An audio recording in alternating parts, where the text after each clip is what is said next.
말하고 있습니다. 네, 형제들아. 야고보가 얼마나 겸손한 사람인지를 우리가 1장 1절의 서론에서 살펴봤죠.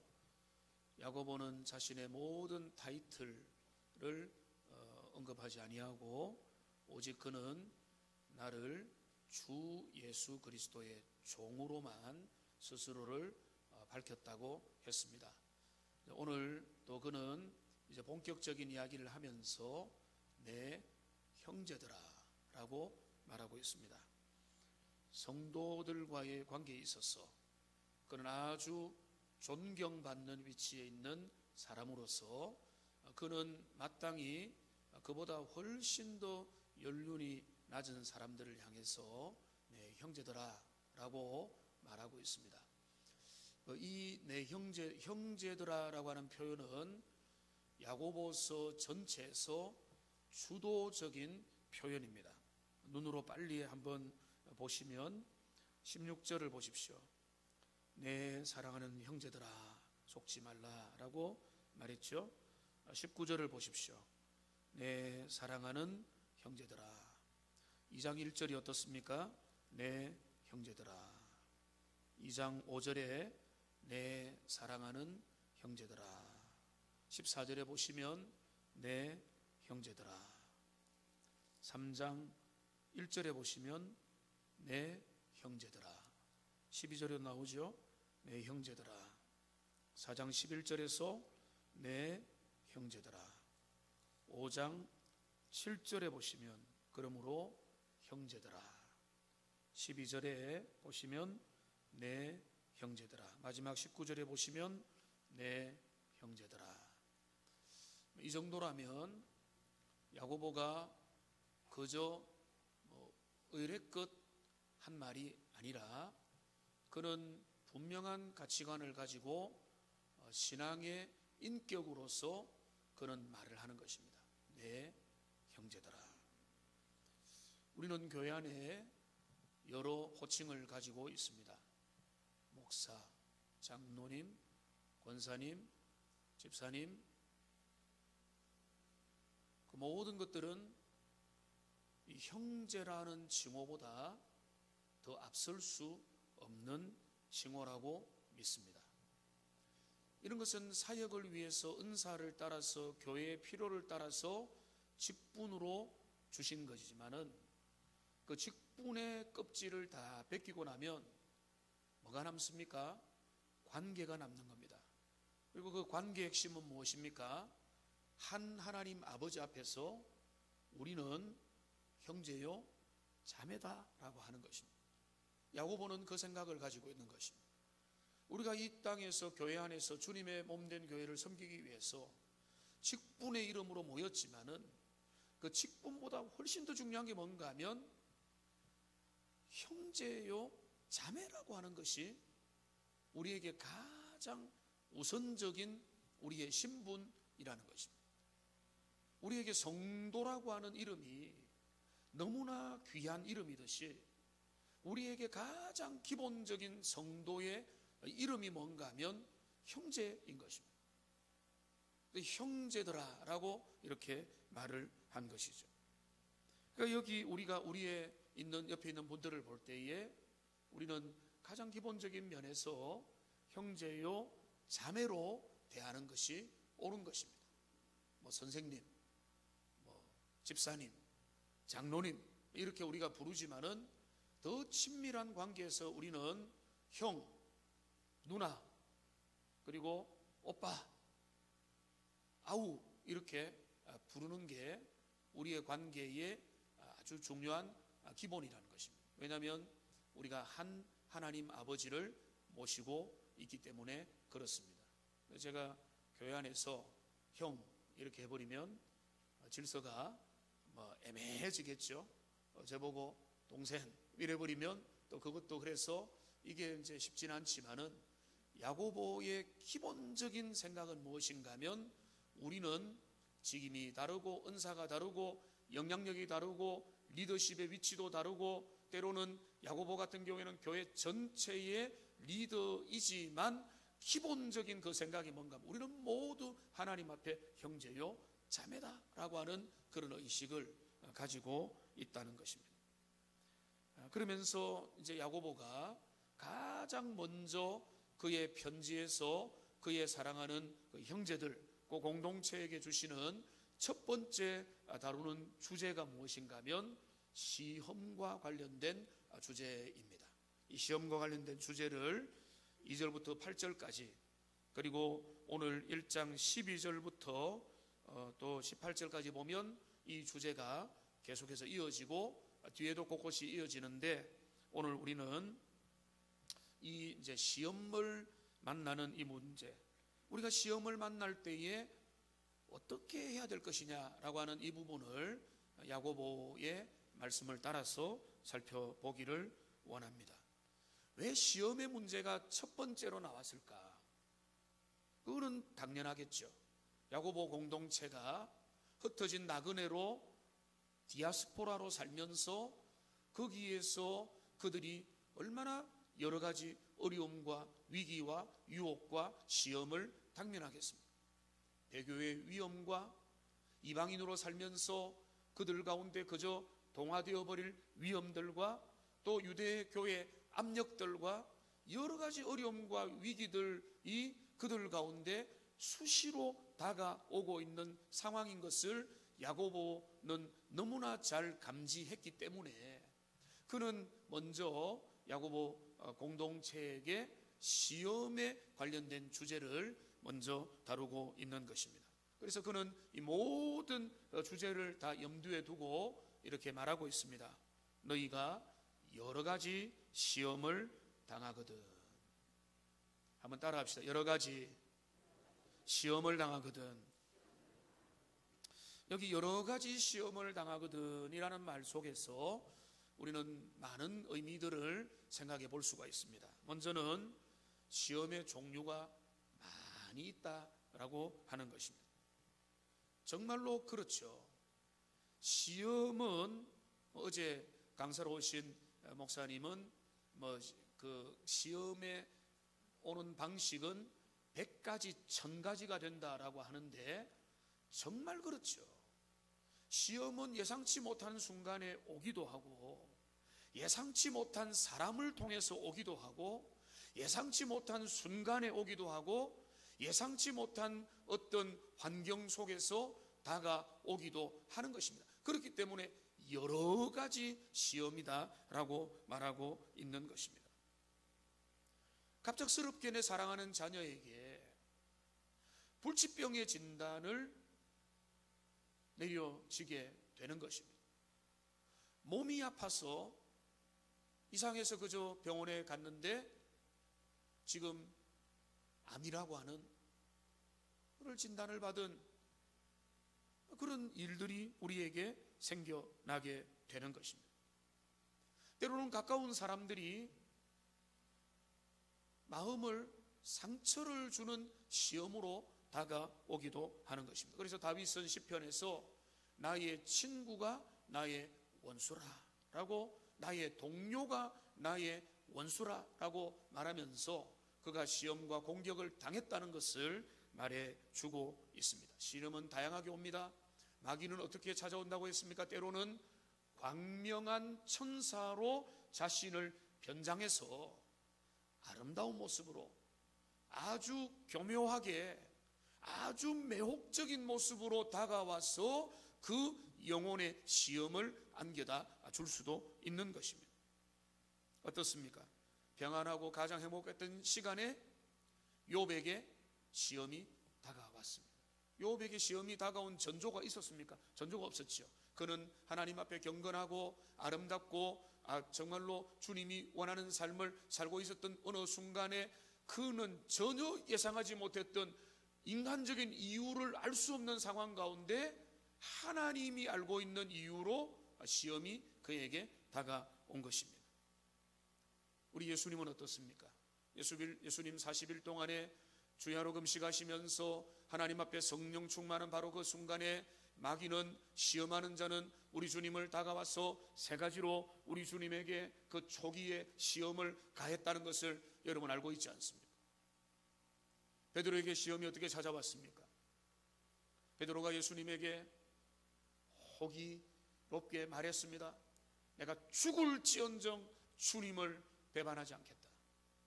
바로 그 직후에 그 밤에 새벽의 뜰에서 계집종의 입술의 질문을 통해서 어느 순간에 시험이 다가온 것입니다.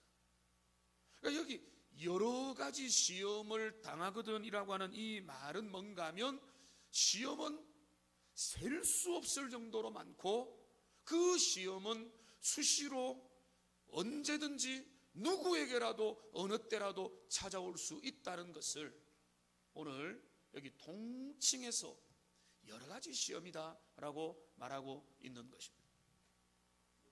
다양하게 수시로 누구에게나 찾아오는 시험이다. 그러니까 이게 여러 가지 시험이죠. 이 말씀을 보십시다. 여러 가지 시험을 당하거든.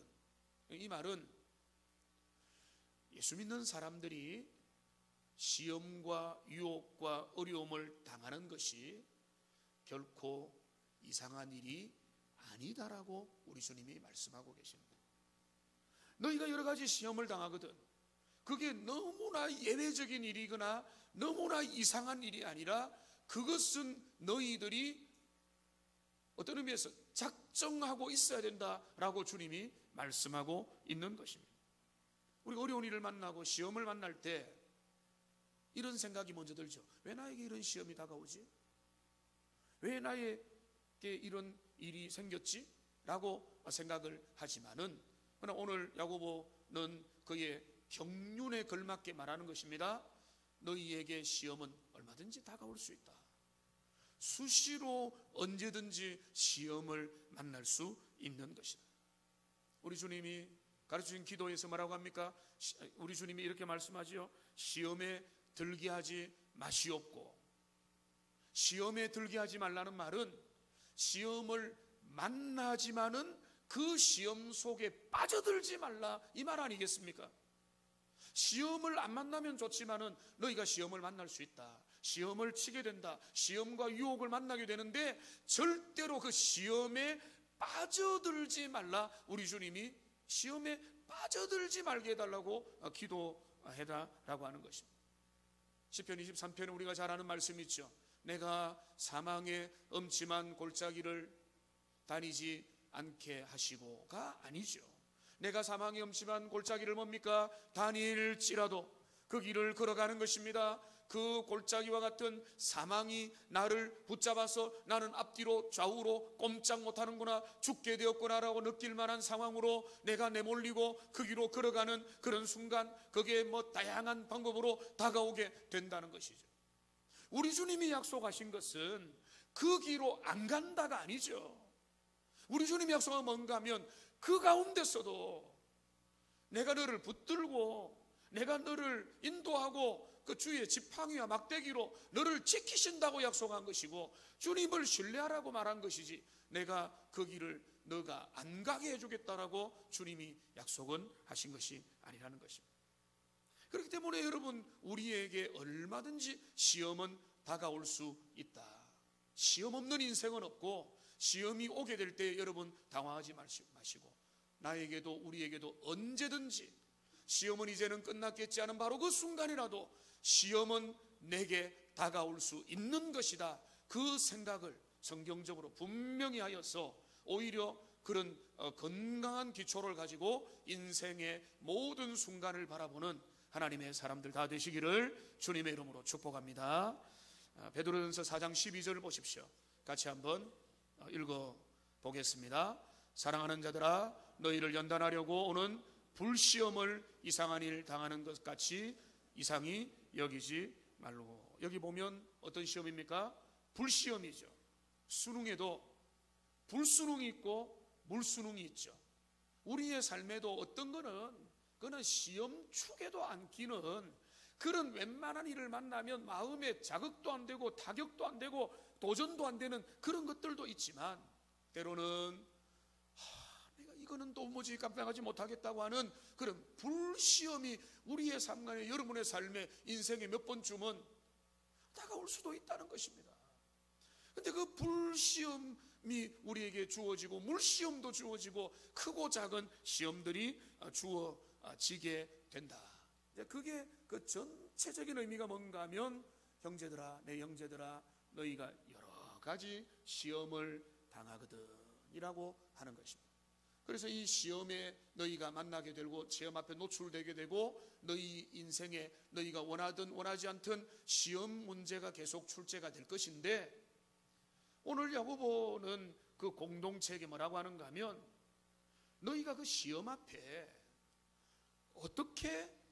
어떤 태도를 취할 것이냐에 대해서 오늘 두 가지 중요한 주제로 말씀을 주고 성경적 교훈을 주고 있습니다. 내용들이 많지만 크게 보면 두 가지입니다.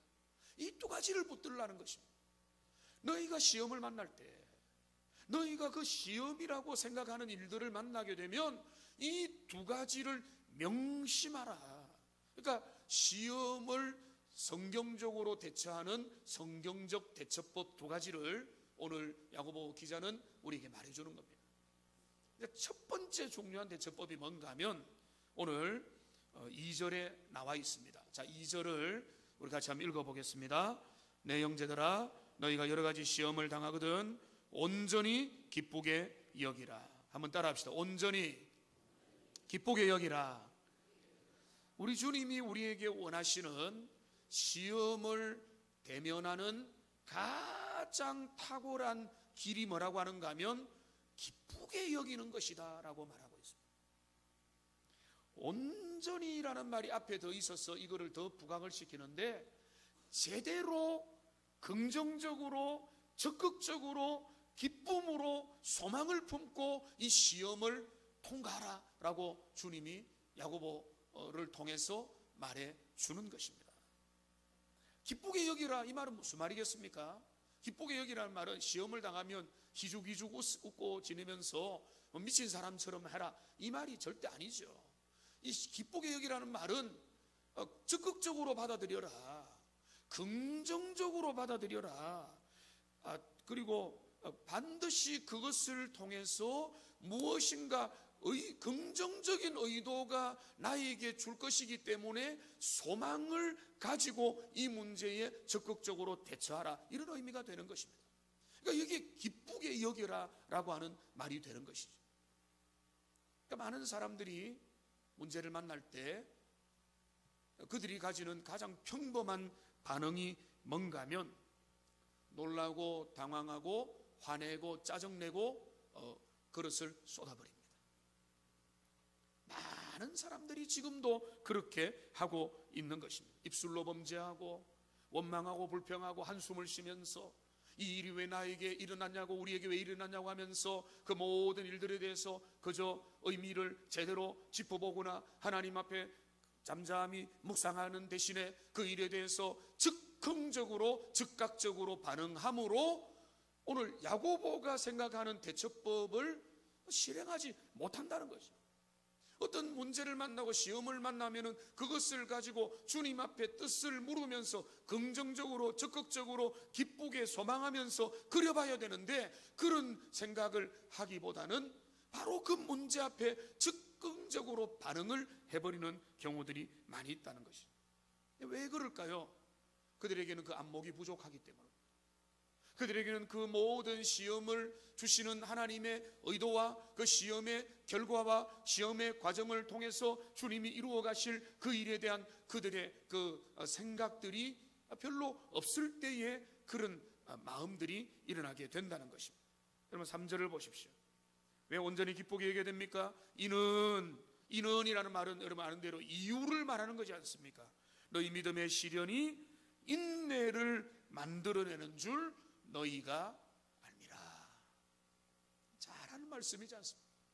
너희에게 다가오는 시련이라는 것이, 유혹이라는 것이, 도전이라는 것이 너희가 그것을 잘 다루면 그것을 통해서 너희의 인격이 성장하고 너희가 예수님의 사람으로 닮아가고 하나님의 형상에 덧입은 사람으로 주님 앞에 성장하고 성숙하게 될 것이다, 우리 주님이 말씀하고 있는 것입니다. 시련을 통해서 연단되고 나면 내공이 깊어지며 심지 깊은 시냇가에 심기운 나무, 뿌리 깊은 나무가 되어서 웬만한 일에도 흔들리지 아니하는 하나님의 사람으로 서게 된다. 그것을 바라보면서 기대하면서 주님 앞에서 그 모든 시련 앞에 서라라고 야고보는 이야기하고 있는 것입니다. 그러니까 여기 온전히 기쁘게 여기라는 말은 그 시련에 담겨진 숨겨진 의미와 목적을 너희가 예상하라는 것입니다. 기대하라는 것입니다. 바라보라는 것입니다. 그 시련의 이유를 우리는 잘 모릅니다. 욥이 알 수 없었듯이 우리 지상에 제한된 인생이 시련과 시험의 의미와 의도와 출제자와 목적을 우리는 제대로 알지 못하지만은 분명하게 있다는 것입니다. 그 시련을 잘 감당하면 하나님께서 그 시련을 통해서 우리에게 인내를 이루고 그 인내를 통해서 주님이 어떤 것을 이어가십니까? 로마서 5장 3절 4절 같은 연관된 본문이죠. 같이 한번 읽겠습니다. 다만 이뿐 아니라 우리가 환난 중에도 즐거워하나니 이는 환난은 인내를, 인내는 연단을, 연단은 소망을 이루는 줄 알미로다. 여기 보시면 여기 야고보는 환난은 인내까지만 이야기했죠. 그러면 인내 다음에 없는 거 아니냐? 그게 아니죠. 오늘 사도 바울은 훨씬 더 풀어줘서 그 결과까지 이야기했습니다. 환난은 인내를, 인내는 연단을, 연단은 장차 나타날 영원한 주님의 나라에 대한 소망까지를 우리에게 달리다 주는 그 종합적인 연결고리가 바로 환난에 제대로 대처하는 법이라는 것입니다. 그러니까 우리에게 주어지는 크고 작은 시험과 유혹과 환난을 제대로 잘 대처하면 그 환난은 우리의 삶에 좋은 것으로 다가올 것이기 때문에 그거를 소망하면서 온전히 기쁘게 여겨라. 여러분, 자 여기에 조금 딴지를 걸고 싶습니다. 환난이 인내를 만듭니까? 저는 그렇지 않다고 봅니다. 환난이 인내를 자동적으로 만드는 게 아니죠. 환난을 당하고 시험을 당하고 유혹당하고 그거를 인간적인 방법으로 되풀이하고 그 가운데 있는 사람들은 인내를 배우기는커녕 그 속에 도끼를 머무릅니다. 그 속에 상처를 가둬갖고 인생에 대한 허무와 비판과 투정과 부정적인 사고방식과 잘못된 삐뚤어진 시각으로 세상과 만물을 바라보는 사람으로 바뀌고 마는 것입니다. 환난은 인내를 만드는 것이 아니라 환난을 제대로 다루게 될 때에 거기에서 인내와 연단과 소망이 이루어지게 되는 것이죠. 오늘 12절 말씀을 미리 좀 봅시다. 1장 12절에 보면 시험을 참는 자는 복이 있나니, 이거는 시험을 그저 이를 깨물고 참는 것이 아니라 그 다음에 보면 시련을 견디어낸 자가 주께서 주시는 생명의 멸류관 얻는다고 했죠. 그러니까 우리에게 주어지는 시련을 그냥 의미 없이 참는다고 해서 우리가 그저 발전하는 게 아니라 우리에게 주어지는 시련이 있을 때에 그 시험과 유혹과 시련을 주님의 마음으로, 주님의 뜻대로, 주님의 방법으로 그것을 가지고 성경적으로 잘 소망을 품고 마음을 담아서 대처를 하면 그거는 반드시 너희의 삶에 은혜가 될 것이고 득이 될 것이고 열매로 맺히게 될 것이고 너희의 삶의 진정한 열매, 그 열매는 무엇입니까? 12절에 생명의 주께서 시련을 견뎌낸 자에게 약속하신 생명의 멸류관을 얻게 할 것이다. 이게 우리에게 온전히 기쁘게 여겨라 라고 하는 참된 의미가 되는 것입니다. 어떤 집사님을 있습니다. 그 집사님을 한번 만났습니다. 시험에 빠질 뻔했다라고 이야기를 했습니다. 근데 시험에 빠질 뻔하다가 시험에 들어버리면 가장 연약한 상태에 빠지고 내 마음이 지옥이 되는 것이죠. 가만히 생각을 해보게 됩니다. 내가 시험에 빠지는 게 하나님의 뜻일까? 하나님이 이걸 원하지 않는다면 어떻게 해야 될 것인가? 성경적인 방법이 무엇인가? 하나님의 말씀을 묵상하면서 그 말씀을 붙잡으면서, 그렇지, 주님이 내게 이렇게 시험으로 다가온 문제들 앞에 내가 빠지라고 주어진 게 아니라 그 시험과 시련에는 주님의 의도와 목적이 있을 것이다라고 생각하면서 말씀을 붙잡으면서 그 시험과 시험으로 다가오는 유혹들을 내가 말씀으로 이기고 넘기려고 애를 썼다는 이야기를 들었습니다. 그렇게 되니까 쉽게 해결이 되고 모든 것들이 해결이 되더라는 이야기를 들었습니다. 여러분, 그분의 대처법이 바로 야고보가 추천하는 대처법인 것입니다. 오늘 이 말씀 여러분 따로 보지 마세요. 이 말씀, 야고보가 그 말 했구나가 아니라, 지금 여러분 어려움 당합니까? 지금 여러분에게 도전과 유혹과 사회로부터, 세상으로부터, 가정으로부터, 아니면은 주변의 친한 관계로부터 어려움과 유혹을 당합니까? 이 말씀 그대로 적용해서 실천하십시오. 온전히 기쁘게 여겨라. 왜? 지금 이 일이 기쁜 것이 아니라 이 일은 당황스럽지만은 이 일을 내가 잘 다루면 하나님이 내게 약속한 생명의 면류관을 내게 주리라. 할렐루야. 여러분, 그것을 기대하면서 믿음으로 하나님 앞에 간구하면서, 하나님, 나는 내 미래를 모릅니다. 방법도 모릅니다. 이유도 모릅니다. 의도도 모릅니다만 분명히 아는 것은 하나님이 주시는 그 은혜를 압니다. 여러분, 여기 보십시오. 3절에 보면은 너희 믿음의 시련이 인내를 만들어내는 줄 너희가 뭐라고요? 알미라. 한번 따라합시다. 알미라. 다시 알미라. 여기 로마서 말씀 다시 한번 더 띄워주세요. 5장에 보면 여기 환난은 인내를, 인내는 연단은, 연단은 소망을 이루는 줄 뭐라고요? 알미로다라고 했죠. 여기 물론 다르는 좀 다릅니다만, 여기 안다는 말은 뭔가 하면 이런 신앙적인 분명한 지식과 기초를 가지고 있을 때에 우리가 대처를 잘 할 수 있다는 거예요. 영적인 성경 지식, 하나님의 말씀에 대한, 내 삶에 대한 분명한 지식이 없는 사람은요, 환경 앞에 본능적으로 반응을 하는 것입니다. 그런데 주님이 우리에게 원하는 것은 뭔가 하면 너희가 말씀대로 반응하라는 것입니다. 믿음대로, 배운 대로, 성경을 아는 대로, 너희에게 하나님이 약속하신 대로 신실하신 하나님을 신뢰하는 그 방법으로 주님을 신뢰하라. 그러므로 뭡니까? 너희가 그거를 알면, 아는 게 약이다, 아는 게 힘이다죠. 하여튼 아는 게 약이다. 아는 게. 그러니까 너희가 알미라. 너희가 알기 때문에 시련을 만날 때에 이게 뭐지? 라고 하면서도 정신을 차리고 주님 앞에 여기에 하나님이 감추어진 놀라운 의미가 있고 목적이 있고, 내가 이걸 잘 다루면 주님 앞에서 연단될 것이고 내가 소망의 사람이 될 것이고 주님처럼 닮아가게 될 것이다. 이렇게 되는 것이죠. 그러니까 지금 여러분 모든 상황에서 이렇게 너희가 여러 가지 시험을 당하거든 온전히 기쁘게 여기라는 야고보의 권유를 여러분의 것으로 여기는 하나님의 사람들 되시기를 주님의 이름으로 축복합니다. 여러분, 작은 문제도 그렇게 풀어가십시오.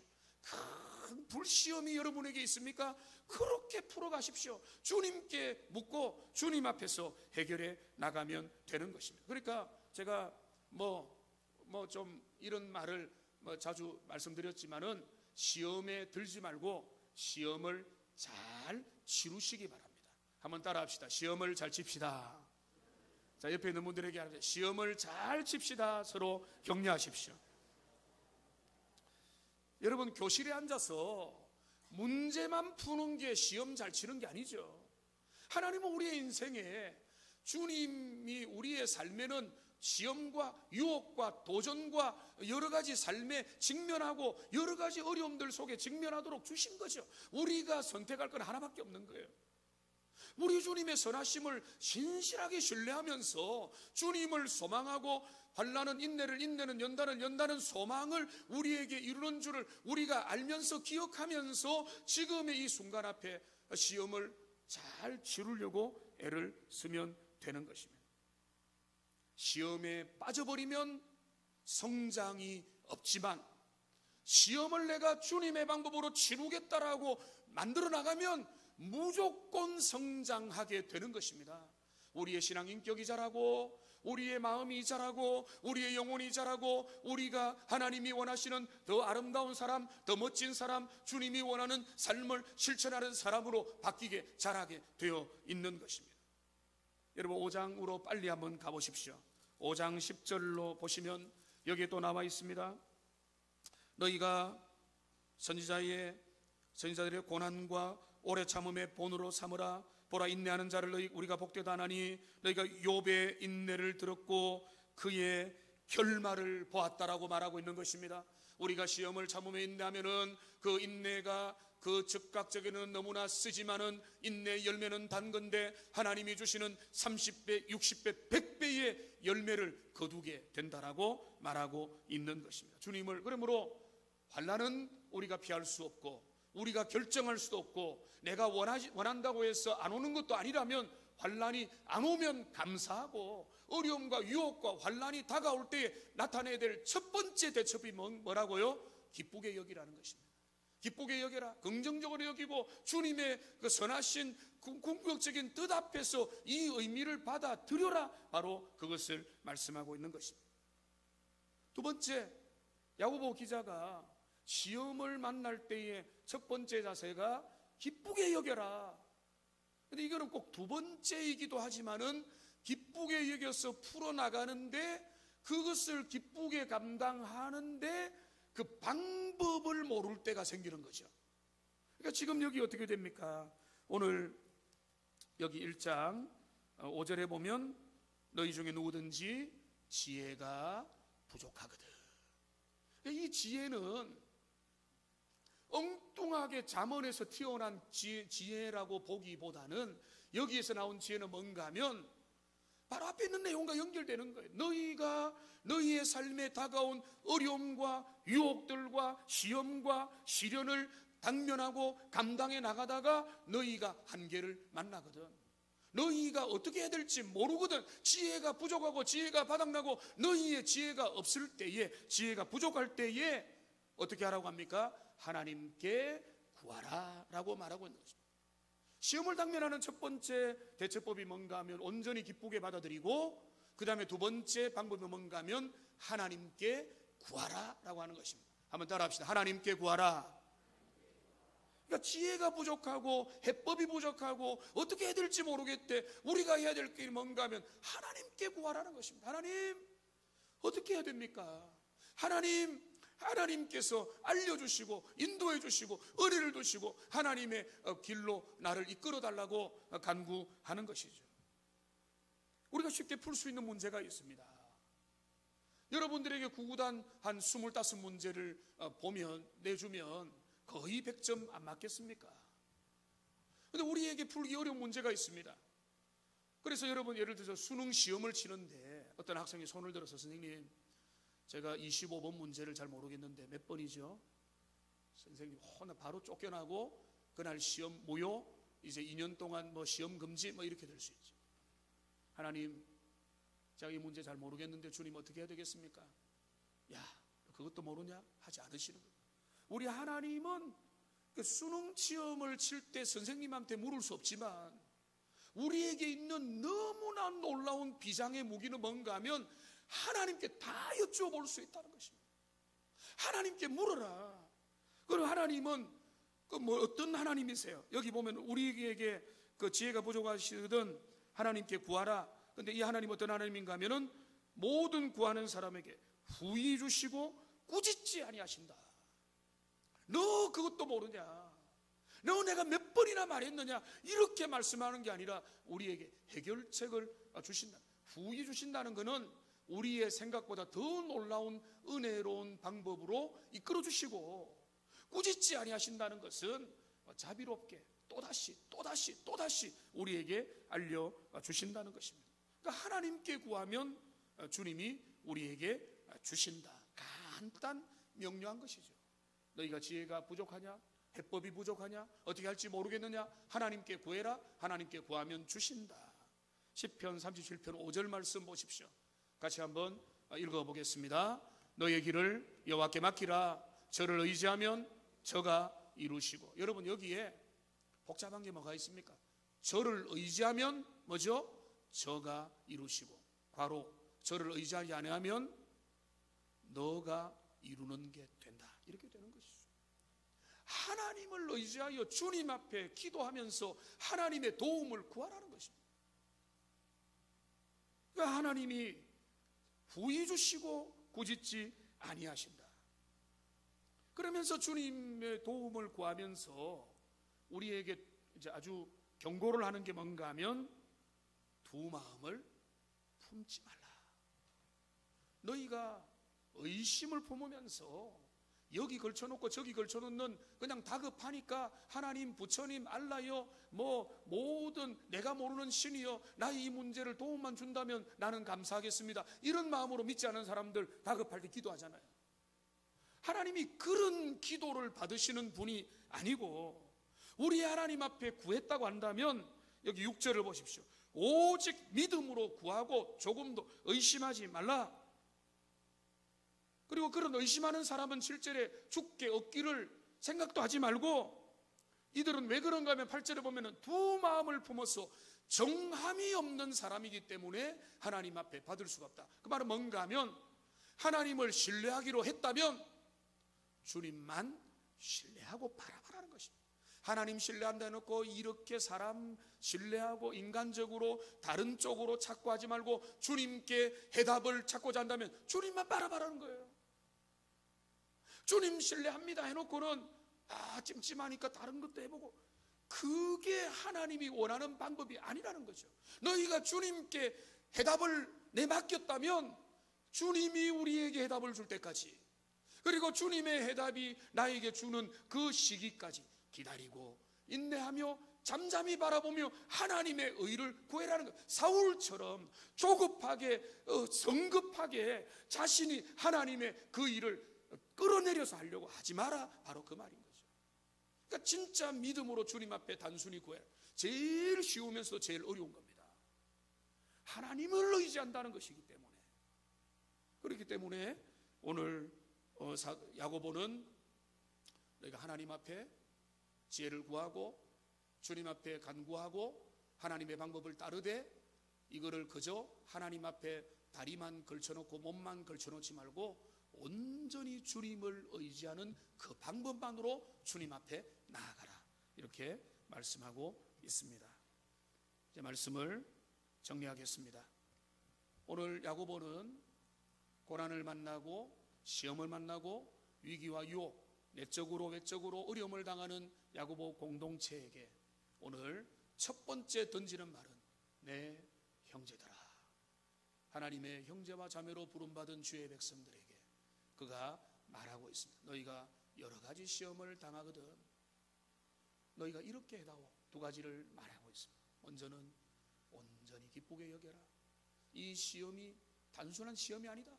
시험의 과정과 그 이후의 결과와 시험의 목적과 출제 방향과 그 시험의 궁극적인 선한 하나님의 의도를 잘 기억해서 최선을 다해서 풀어라. 너희가 최선을 다해 풀다 보면은 하나님의 선한 의도가 개인 가운데, 교회 가운데, 그 시대 가운데 이루어져 갈 것이다. 그리고 또 뭐랍니까? 너희가 풀다가 힘에 부치거든 너희를 돕기 위해서 언제나 도우시는 보혜사 성령님, 보혜사 예수님, 삼위일체 하나님의 그 도우심을 언제나 구하면서 그분에게 전적으로 그 일을 내어 맡기면 주님이 풀어주시고 주님이 은혜를 주실 것이고 주님이 그 문제의 주인이 되셔서 너희의 삶의 모든 시련 속에서 불같은 시험을 이기는 하나님의 사람이 되게 할 것이다. 이 말씀이 오늘 우리 시대라고 왜 적용이 안 되겠습니까?